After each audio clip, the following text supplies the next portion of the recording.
What's going on, guys? Craig here from Dragon Star Hobbies. This is footage from this past Saturday's Legacy event we have. I'm playing against Zach. I'm on Black Red Reanimator. Zach's on Shardless Sultai. It's the redo Bliss playing Leovolds. We keep a hand here that has the ability to put Chancellor in the graveyard on turn 1. It's pretty good. Like in the dark, like we already have our protection from having our Chancellor in open hand, so we can protect from that pretty early on. As you'll see, we'll go ahead and reveal. So this, and that's going to keep us from any forcing anything like that because we're on the play. So we can go ahead and play our lands. And we have our Lotus Petal because we have an Animate Dead in hand. So we unmask, and we're going to target ourselves because we want to go ahead and get that chest on the graveyard. So we put that in the graveyard. And now we can just go ahead and Animate Dead, put this into play, and it's a pretty fast clock. It's not the best thing we can do on turn 1, but with this deck you have to mulligan a lot, so if you actually have the ability to have anything on turn 1, it's usually strong enough. It's not fantastic. Like they could have some removal, but they'll need a couple turns to do it because they can't swords it now. Because if he was playing white, like I can never play like I know what my opponent's on. Drawing lands here aren't great. I see he's got a vision, so now I know what he's playing. So we swing in for 4. The clock's not super fast, so he unfortunately has the best play though. Feels bad, man. He has the Abrupt Decay, our Animate Dead, so we have a lot of live draws though. Like since he's not actually like swordsing our guy, it's just in the graveyard. We have the ability to reanimate at any time, so he can destroy the Animate Deads, he can try to kill our guy, or whatever he needs to do to get rid of it, but he never can, actually exile the guy from our graveyard in game 1. So it's never that bad when they get rid of it, or if you're just reanimating the Chancellor. So here he is, he's playing the Leovold now. He's still got his Ancestral Visions, which is gonna come off soon, which is not good. We're not drawing good. We've drawn lands and fatties, so it could be better. So I think he's 1 turn off now from the Ancestral Visions coming off, which isn't good because now he's gonna be looking at a lot more cards. Like if he didn't have Force before, there's a good chance he's gonna have Force now, or he can draw any hand disruption. Like I don't know if he's playing any hand of Turok's main, but I don't think they'll super matter. But yeah, and then I was putting out Baleful Tricks, which is just like the one creature you just never want to see across the board because most of our creatures have flying. Even Chancellor, which most people don't realize, so you really don't want to see Baleful Tricks across the table because you have no way of destroying it in the main deck. You could have a Tidespell Tyrant and bounce it, which does not feel good because they just get to replay for 2 mana and draw a card. So pretty much with this, we know we're kind of locked out of the game. We have very few draw steps, which is going to matter after this Tarmogoyf comes down because now he has a much faster clock. So we have to have the ability to start doing stuff. So we see an Entomb here, which is not great, but I'm not sure if this is where I make the play, but there is a play with Entomb where you can just get Faithful Suiting, because I already have 3 mana, so I think I have 3 turns before I'm dead with this board state. So I think that's what I end up doing on his end step, but it's super slow. Takes up all my mana, so it doesn't really give us a chance to do a whole lot, but it's better than nothing. He's attacking here. He was trying to think like, could I get him with anything by leaving back the Baleful Tricks, but I told him he knew I didn't have anything with haste or anything crazy like that. Here he is with a Lily. He's gonna play the Lily. He's gonna plus. I don't think it's great. Like he just kind of wanted to have it in play. I understand. Like if I drew like a hand disruption spell, it's not good to have it in his hand, but sometimes you don't have to plus up because he doesn't realize that he's just going to allow me to discard my Gorilla Brand. So now if I draw a Reanimation spell, I can put Gorilla Brand in play, and that's 10 times better than what I had, which was just getting another Chancellor in play because I don't think he can actually beat a Grizzle Brand, but he can minus the Lily. So yeah, here I end up choosing to get the Tidespell Tyrant instead of the Faithful Suiting because his board's too big. I don't have a chance to take turns off like that. I have to be able to do something, and yeah, he had me dead on the crackback. Going into game 2, our sideboard, it's going to be 10 taking out the Chrome Boxes, one of the Animate Deads obviously was pretty bad, and I always usually cut a Grizzlebrand for bringing another big guy. So bringing the 3 Abrupt Decays and the Iona. The Iona is just a name black, so it can't Abrupt Decay, you can't Lilianomy, which is the things I'm most worried about, or like Surgical. And then the Abrupt Decay is just in case he brings in like Grab Ticker's Cage or something like that. I'm not sure what he would bring in post sideboard. But they're also good just to get rid of his Lilies and his Tarmogoyfs and problematic cards, or Baleful Strixes, as we said before. So we have another hand here that has 2 Entombs and a Thoughtseize and Tightspawn Tyrant Chancellor. We end up keeping, because we have another protection from the Chancellor. I think here, this is going to be the game when we end up getting the one of the Faceless Sweepings in the graveyard, so we can flash it back. It's not great, but here we're entombing. We're going to Thoughtseize. We're going to go ahead and get a look at his hand, see what he's got, see if he has any of his sideboard hate. And we've already seen the card you don't want to see any matchup is the Deathrite Shamans. Luckily we're on the play, so it's usually less bad, but since we don't have a reanimation spell, we just can't afford to let him have that. But his hand's pretty good. I mean, he has Visions, Tarmogoyf, Baleful Strix, Liliana, like he has all the pieces that can really wreck what we're trying to do, especially since our hand isn't explosive. It's not the turn 1 Sire. So let's take the Deathrite Shaman, because if he has that in play, there's just no chance that we ever get to reanimate anything. So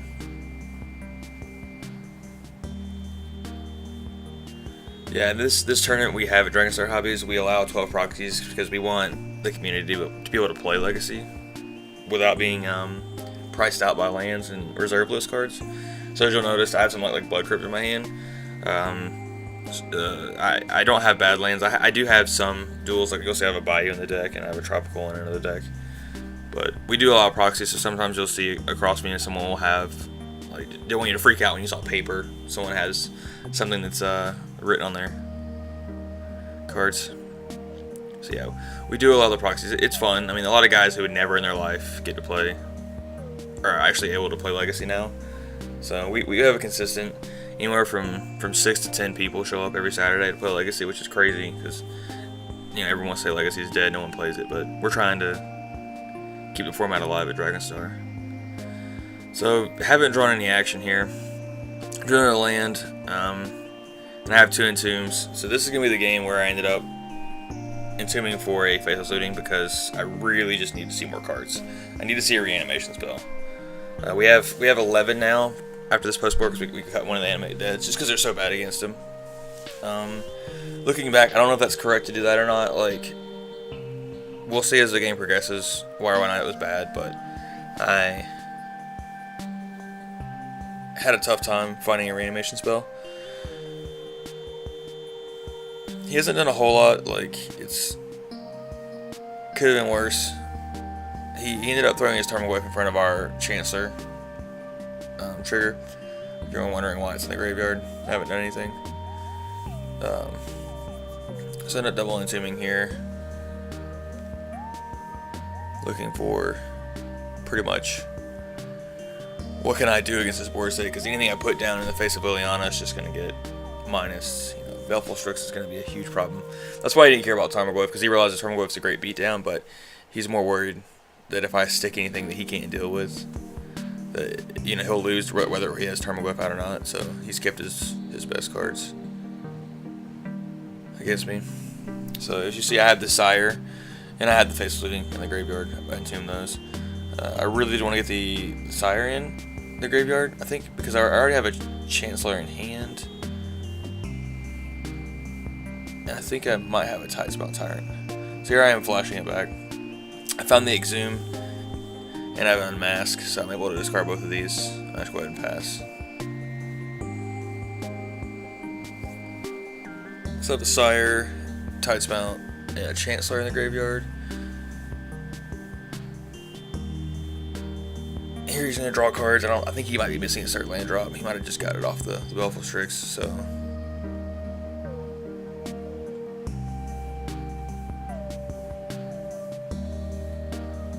think if he... I'm trying to think if he passes here or not. Because he has the ancestral visions. Like, I think if he sees that I'm going to try to reanimate Sire of Insanity, he definitely just wants to go ahead and put that into play. I don't think there's any reason why he would wait, but I think he ends up waiting. So this is good. We drew a Thoughtseize. So we're able to, instead of using the unmask, we can save it. We can just go ahead and Thoughtseize him.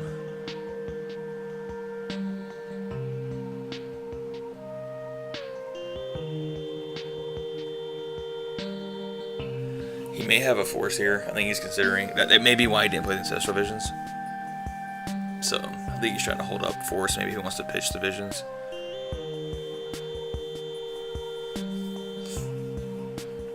Yeah, we end up drawing the card we kind of don't want to see. But since he already awkwardly put the Tarmogoyf in the graveyard, you know, you see an Exhume. It is a symmetrical effect. So yeah, so he had a force, so I got rid of it. We're gonna Exhume here. But it allows us to both get back things. And so he has a Tarmogoyf and a Deathray Shaman. I think he ends up choosing the Deathray Shaman, which is smart. Because now I can't reanimate for the rest of the game. Like, I have to draw more Exhumes.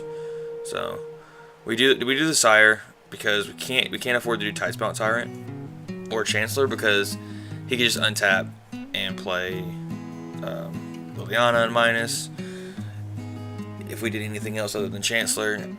But I think since he has Deathray Shaman, yeah, he could actually play the extra one, so that'd be bad too. So we had no more spells to play to bounce anything, to do anything. So we just had to do Sire, and now we're just gonna try to live off the top of our decks. Like, it's not good. Like, this is every time I played against Zach on Saturdays, he always seems to have the Belfast Tricks like Deathray Shaman like combo on the board, and that's just almost impossible for me to beat, because it makes it really hard to reanimate in the face of Deathray Shaman, and then Belfast Strix just keeps me from actually attacking.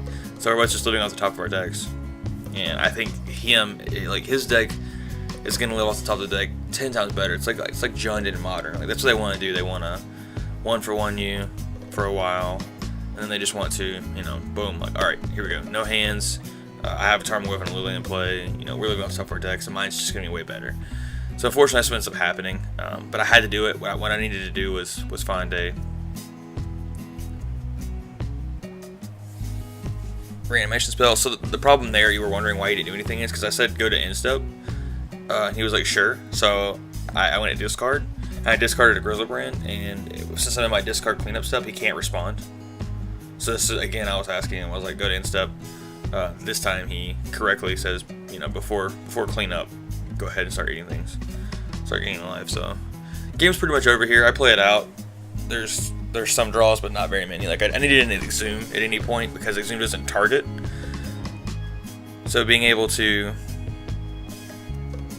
you know, go Exhume, and he has to respond by eating something in my graveyard before I get something back. So I'd be able to get something, but the best thing would be Grizzlebrand. So I think he would know that, and he'd probably end up eating the Grizzlebrand, and I would have probably got the Tidespout Spirant back, or the Chancellor. Both still not great with his living off the top of the deck. Like, the worst part is he's just drawing lands, but it doesn't matter. He's just beating me, because he's just going to get rid of all the creatures in my graveyard and then just eat all the sorceries in instance. And here you see he has a Creeping Tar Pit, so he's just going to start 3-ing me every turn. I'm at 11. It's a pretty quick clock. So here I'm just discarding. I think I had a Chancellor. I think this is another list of one of the things where he forgot, but I think he doesn't really care. He's still just playing around Exhume. So he draws a Tarmogoyf.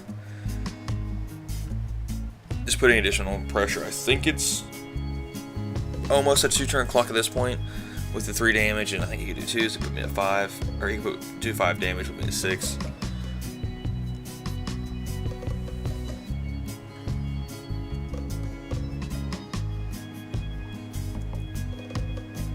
There, we actually drew the Exhume. A little too late, but it's the better one. I think we have 2 Chancellors, so he admits, like, later on he messed up. If he should, that last turn where he forgot again to stop at the end step to eat something and wouldn't let me go to discard, he either had 2 Chancellors in the graveyard. So we're both gonna get something back. It sucks because he has a Tarmogoyf in his graveyard from earlier, and so I have a Chancellor, but it just means that there's just, when he attacks next turn, I have to chump block both Tarmogoyfs, or I'm dead. I think the Tarmogoyfs end up being 5/6s, so it's not a huge deal. So yeah, he was trying to figure out what he wanted to do here. Is he shuffling? So he ends up beating the Chancellor, gaining 2. We both get stuff back. I get the other Chancellor that he should have ate on my last turn, and I'm pretty sure he ends up getting a Tarmogoyf here. And they're like, I think they were 5/6s, which is the same size as my Chancellor. Means I have another turn, but I typically don't like to just concede in Legacy, unless like they just have like an actual combo, or they're going off with Storm and I see they're going off.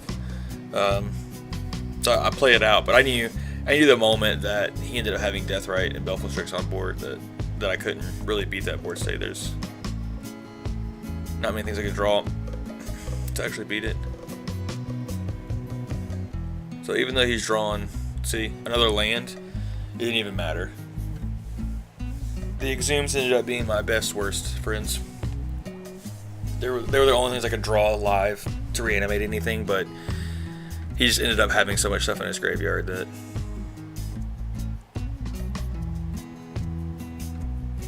it didn't matter. He just was able to bring stuff back too. So I'm able to kill one of his Tarmogoyfs and my Sire, and then, you know, just his Tarmogoyf and my Chancellor just bounce off each other. So I go to 5.